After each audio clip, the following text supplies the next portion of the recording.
Divisoria. Ako po, pupunta ako Divisoria. Ang Divisoria noon, masukal, ang daming tao, mabaho, madumi. Hindi mo ba? Masikip, madumi, mabaho. Hindi mo ba? Ang Divisoria, nung panahon ni Yorme Isko, pwede kang tumambling-tambling sa kalsada. Hindi tayo takot sa dumadaang makakasagasang sasakyan. Ang tao ang bida. Dahil tayo nakakalakad ng palit-palito. Nung panahon ni Yorme Isko, dilinis, pinaganda, ginawang maaliwalas ang Divisoria. Ano pa po? Andyan po ang Jones Bridge. Andyan ang Lagustilan. Kung napunta po kayo doon sa Big City Hall, yung kartilya ng Katipunan. Ang ganda. Hindi mo ba? Gusto mo ba natin maging maganda ulit ang Maynila? Gusto niyo mo ba naging maaliwalas, maliwanag ang Maynila? Siyempre, ibalik po natin yun. Pero kailangan mo, meron din tayong ibalik. Sino yun? Okay. Yan, pati po mga kapatid nating Muslim, mahal na mahal ni Yorme Isko, pinagawa po sila ng kanilang sariling Manila Islamic Cemetery. Kasi po, ang mga kapatid nating Muslim, di ba tayo, pag namatay sila, kailangan within 24 hours ay may libing na. Okay? Ilan lamang ho yan sa mga naging proyekto at programa ni Yorme Isko. Kaya hindi ko naman alam, teka muna, bakit ba pinamabalik nyo si Mayor Isko? Bakit ba miss nyo? Di ba may hinahanap pa kayo? Di ba may hinahanap-hanap pa kayo? Di ba gusto nyo pa ng pagbabago? Sino tutulungan natin? Yorme Isko. Kaya mga senior citizens natin dito, huwag po kayong mabahala.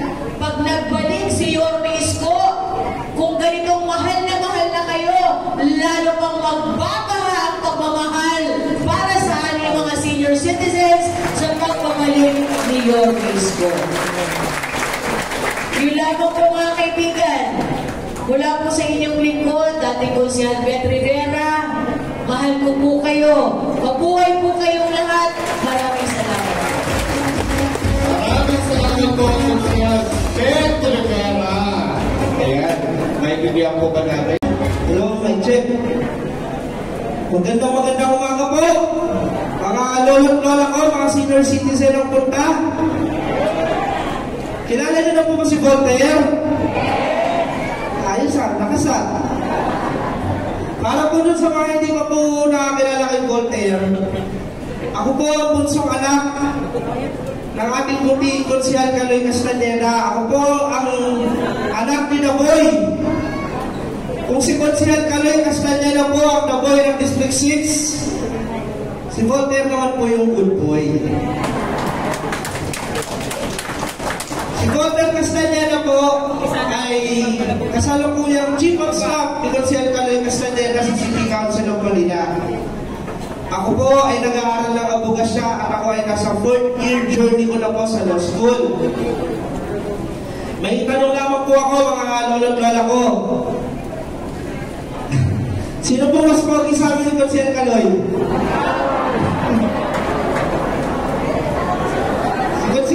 Si Kaloy? Ay, yung iba, ako daw. Gusto ko itong crowd na ito. Kasi lahat po mga natanong ko po dati, at si Kaloy talaga yung pinipili. Pero alam niyo po, mga lolo't-lola ko, agree ako, para sa akin, si Kaloy pa rin talaga. Siyempre siya yung Daboy ng District 6. Pero hindi ko man po mahigitan sa magandang lalaki ang aking ama na si Konsehal Kaloy. Asahan niyo po, hihigitan ko po si Konsehal Kaloy Castaneda sa pagbibigay serbisyo at pagmamahal sa ating distrito.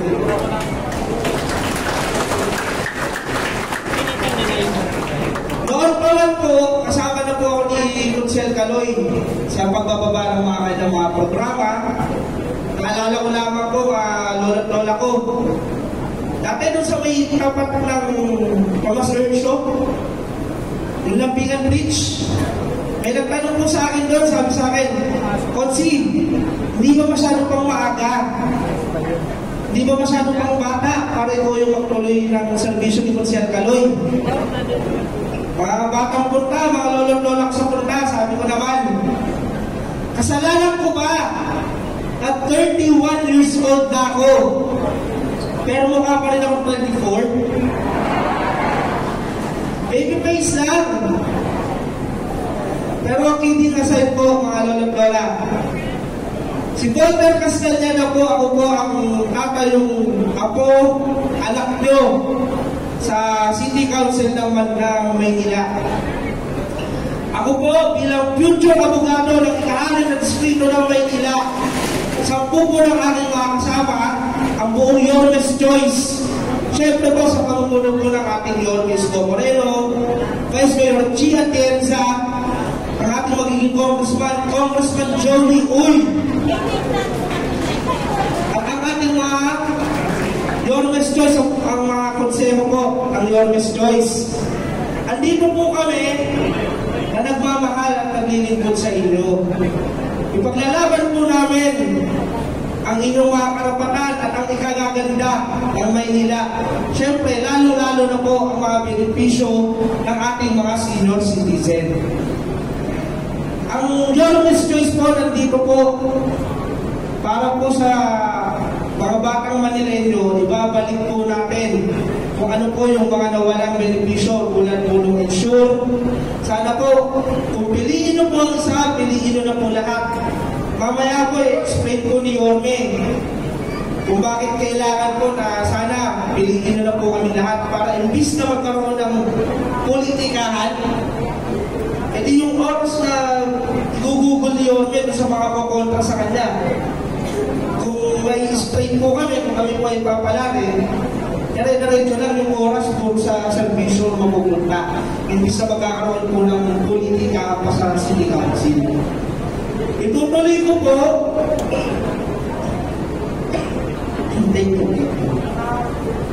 itutuloy ko po ang mga programa ni Consel Caloy Castañeda. Andyan po ang libreng tungkol, libreng wheelchair, libreng vitamina para sa mga bata, libreng medisina para sa mga senior citizen. Mga lolo't lola kami, itanong lamang po ako, tama po ba ang metformin para sa sugar? Ang Anlodipine, Losartan, Aygat. Kasi may pinabibili po sa akin si Consi Caloy. Sabi ni Consi Caloy, huwag daw ako maingay. Pero secret lang natin ito wala naman siya dito ngayon. Ay, para saan po yung Robux? Hindi na alam. Ang sabi po sa akin ni Consi Lu, ni Lolo Noy, pampatigas daw. Natuhod. Hindi, pero pinapatawa ko lamang po kayo. Hindi kasal po mga lolo't lola ko. Naalala ko noon, lumakbo po si Consi Caloy ng 3 beses. Talo. Hindi siya pinalat. Pero nung nasubukan niyo po siya ng 1 beses, nakatapos din po siya ng 3 termino. So, hayaan niyo pong kunin ko na rin itong pagkakataon na to para magpasalamat po sa inyong lahat. Kasi, doon po sa 6 na takbo ng aking ama, Consel Caloy Castañeda, manalo man, hindi nyo iniwan si Consel Caloy. Kahit nung unang takbo na natalo siya, laging number 1 sa puso ng mga batang punta si Consel Caloy Castañeda. Kaya maraming salamat po sa inyo.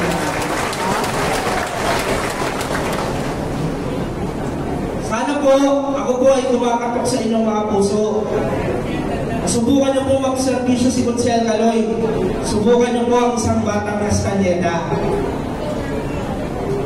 Pag ako po ay pinalad, sana po, sa tulong po ng Panginoon, sa tulong po ninyo, kung ako po ay papalarin, pinapangako ko po sa inyo, pag-iigihan ko, pagsisipagan ko, pagka ako pinalad ng isang termino, pinapangako ko sa inyo, dahil sa servisyo ni Walter Castañeda, pagka ako pinalad ng isa, hindi nyo na rin po ako pipitawan, patatapusin nyo na rin po ako ng 3 termino. At ulitin ko po, mga lolo't lola ko, sana tulungan nyo po ang isa, tulungan nyo na po lahat. para tuloy-tuloy lang po, kinis-kilos tayo sa buong Yormes Choice. Maraming salamat po. Golden Castellana po, District 6. Let's go there!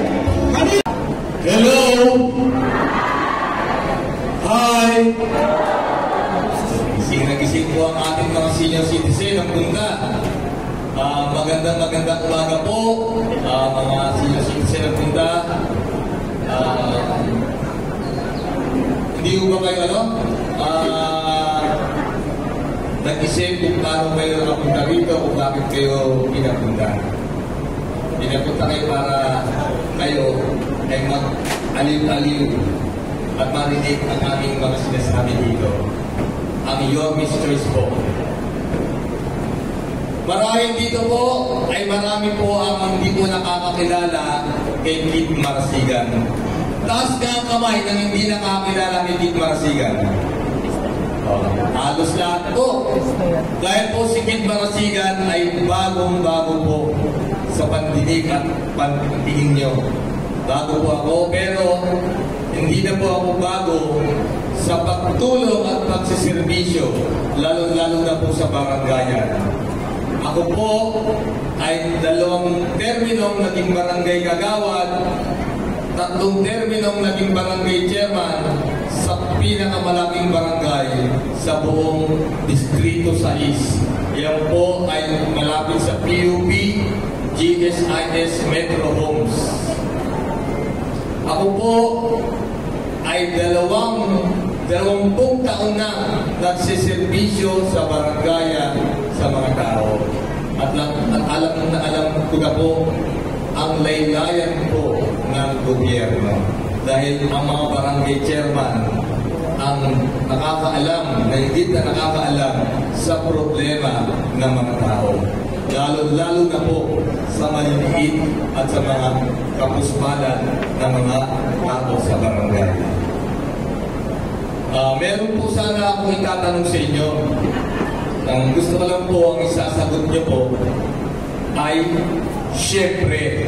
Pwede ba ma-testing yung syempre? Isa pa nga. Yun. Gusto niyo bang bumalik muli si Yorme Isko Moreno? Okay. Take 1 lang. Kasi minsan take 2 Take 3. Take 1 lang. Talagang buhay na buhay ang mga senior citizen, ang mga lolo't lola ng Bunda sa Talana. Gusto nyo bang maging Vice Mayor si G. Atienza?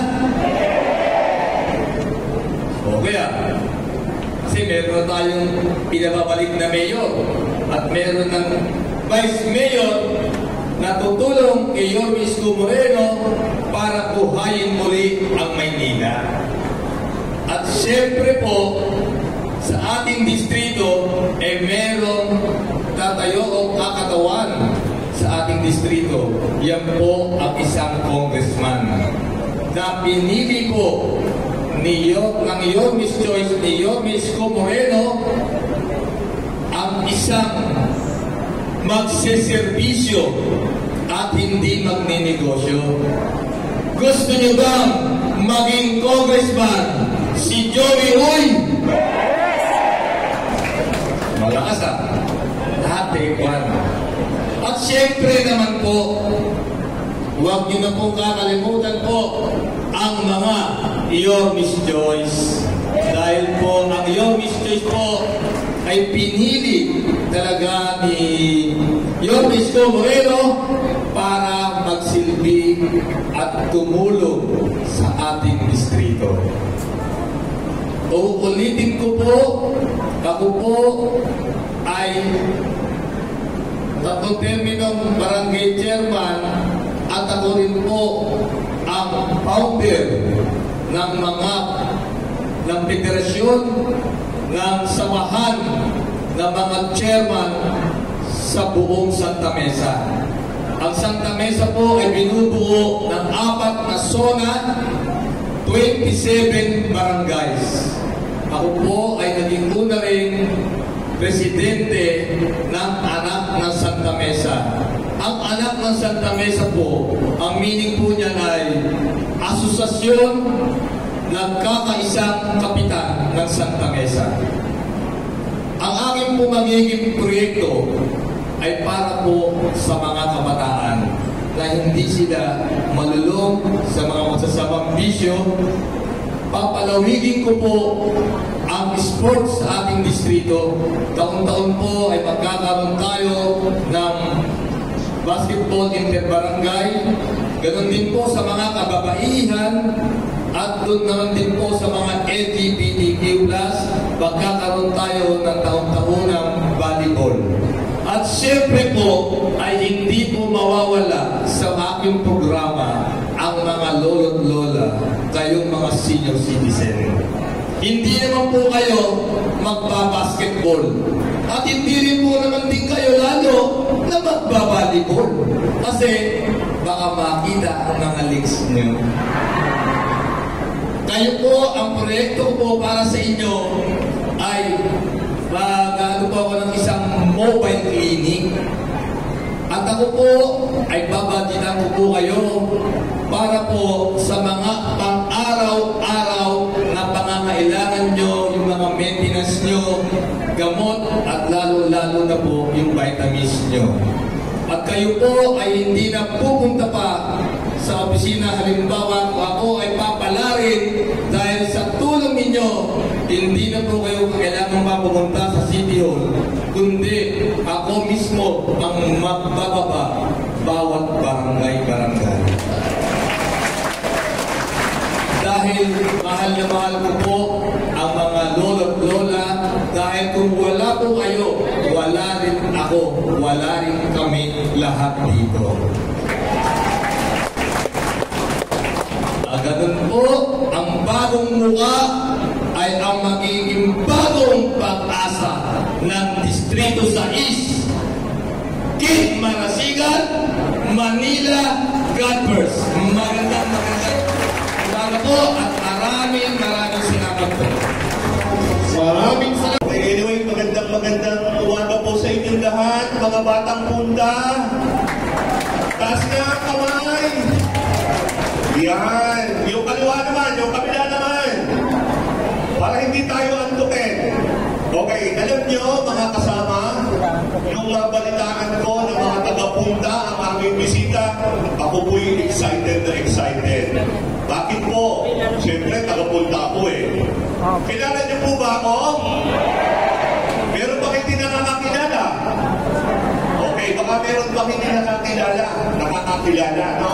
Ako po, si Doc Fernando, yung dentista doon po sa Bulkan. Ayan. Kadalasan at ang pagkilala kasi doon sa aming barangay ay Bulkan, Barangay 900. Ako po ay 13 taon na naging chairman doon. Katatapos ko lang po noong nakaraang eleksyon. Ang chairman po ngayon doon, yun po aking wife, ayun po. Siya po ngayon ang chairwoman doon sa Barangay 900. Ayan. Tayo po yung mga magkakapit-bahay barangay. Siyempre, taas na ang kamay ng mga taga-kardinal. Ang dami. Taas ang kamay ng mga taga-kalahi. Ayan, under ni Chairman Anselmo. Chairman, taas ang kamay naman under ni Chairman Buta. Tenemen. Ayan. O diba, tayo po ang tunay na nasa heart o puso ng punta. Tama po ba yun? May naging konsehal na ba doon po sa puso o sa puso ng punta? Sa tingin niyo ba? Baka nagkakamali ako. Kasi kayo po nauna sa akin ng konti. May naging konsehal na ba sa atin? Ako po ay naglalakas loob para po sa ating mahal na punta, Santa Ana. Kaya, maraming salamat po. Uulitin ko, mga taga-punta, sabi nga, sino pa bang magtutulungan? Kundi tayo-tayong mga taga-punta. Tama po ba yun? Sa pangalawang po pagkakataon, ako po'y tumatakbong muli kasama ni Yorme at ang aming slave, Yorme's Choice, Nung nakaraan po kasi, nag-try ako, pang-walo tayo. Ngayon, this time, mga taga-punta, baka naman ho, humihingi ako ng tulong sa inyo na para magkaroon na tayo ng isang representante, isang konsihal doon po sa loob ng punta. Tulungan niyo naman po ako. Pwede po ba? Pagkakataon naman natin na magkaroon tayo ng sariling atin, ang Punta Santa Ana. Diba? Ang inyong pong lingkod ay tuloy-tuloy na nagsiservisyo, libreng bunot, libre ang gamot. Alam niyo po, nagbabarang-barangay kami. Sa mahal na po ngayon ang magpabunot ng ngipin. Di po ba? Ngayon ata ang pinakamura na is 700 ang isang ngipin. Sa 700, kailangan may isang ngipin, meron kang 1,000. Bibili ka pa ng antibiotic at pain reliever. Di ba? Bilang yan ang aking profesyon, yan ang aking maitutulong kapag tayo ay naging konsihal. Kapag tayo ay pinalad, magkaroon ng isang mobile clinic kasama ang kompletong pang-dental services. Ibabara-barangay ko yan, zona-zona, libreng bunot, libre ang gamot, may kasamang medical para sa ating mga senior citizen. Kailangan natin yan. Tututukan ni Doc Mercado ang ating health center. Kailangan yung health center, pagpunta natin, kompleto man lang ang ating mga vitamins. Kailangan man lang yung ating mga pang-maintenance. Kailangan kompleto sa ating health center. At kailangan din mayroong nakatalagang dentista diyan sa health center. Naku, kailangan ng mabunot ang ngipin, meron kayong pupuntahan na pagpapabulutan doon sa health center. Tama po ba yun? Muli, mga kasama, mga tagapunta, ako po ay lumalapit at lumakatok sa inyong mga puso. Pagkakataon na po natin na magkaroon tayo ng sariling konsihal sa loob, sa heart, sa puso ng punta. Tama po ba yun, mga kasama? Magtulong-tulong po tayo. Ito na po ang pagkakataon natin. Subukan naman natin at isisigurado ko naman sa inyo, si Dr. Mercado po marunong din tumanaw ng utang na loob. Ang priority, mga tagapunta. Siyempre, tagapunta tayo eh. Yan ang priority, di ba? Napakalapit naman po ng aking bahay, ng aking barangay. Kung may kailangan kayo sa City Hall, pwede niyong nakahin. Kung doon pa lang sa amin ay makatapos ko na, at least hindi na po tayo pumunta ng City Hall. Kung hindi naman po na kaya, at least may tulay naman tayo. Ako ang tutulong sa inyo at sasama sa inyo doon sa City Hall. Di ba? Ang hirap po, ito, real talk lang tayo. Ang hirap pong pumunta sa isang ahensya na walang kilala, di ba? Hindi walang nag-i-entertain. Kung meron isang representative, sa akin kayo pupunta. Ako ang mag-aalalay at tutulong sa inyong lahat. Di ba? So muli, medyo time's up na raw ako. Mga tagapunta, paulit-ulit po akong nakikiusap, pagkakataon natin ito para magkaroon tayo ng konsehal doon po sa loob ng punta. Maraming salamat po sa inyong lahat. 7 days na kayo at saka may 5 days kayo para mag-appeal.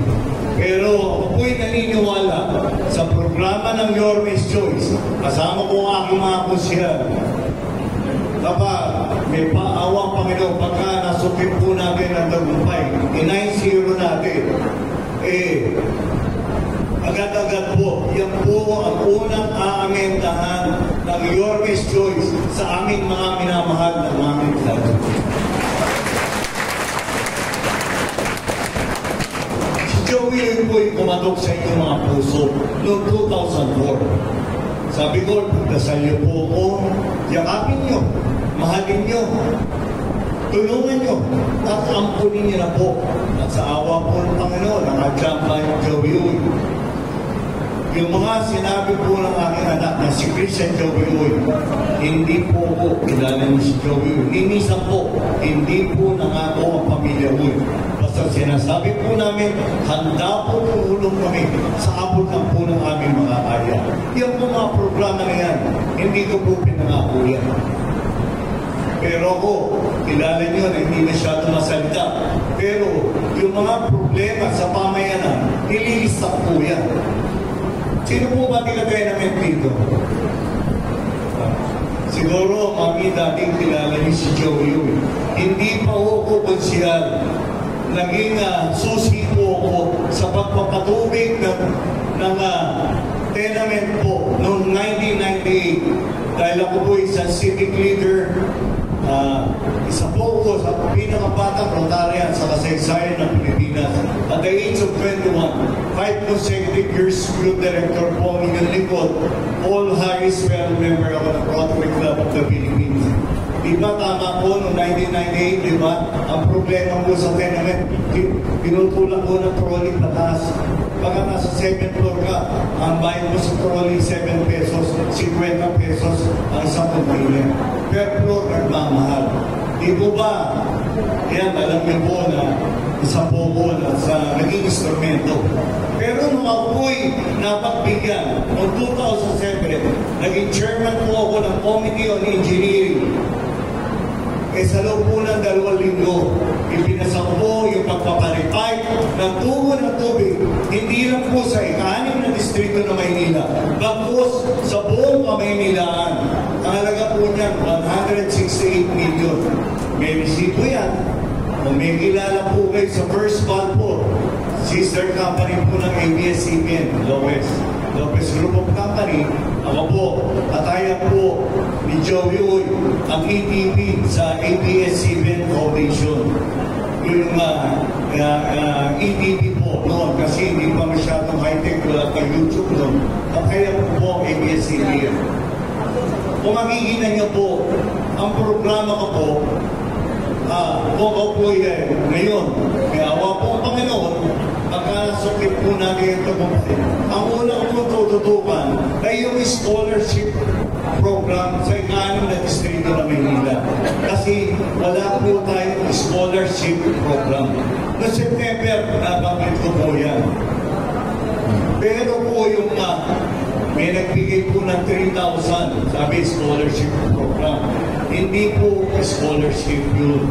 Ang scholarship program po, mula po sa unang araw ng school year until end of the school year, sa monthly po yan ang pinibigay. Scholarship allowance, sama po ba si Joey?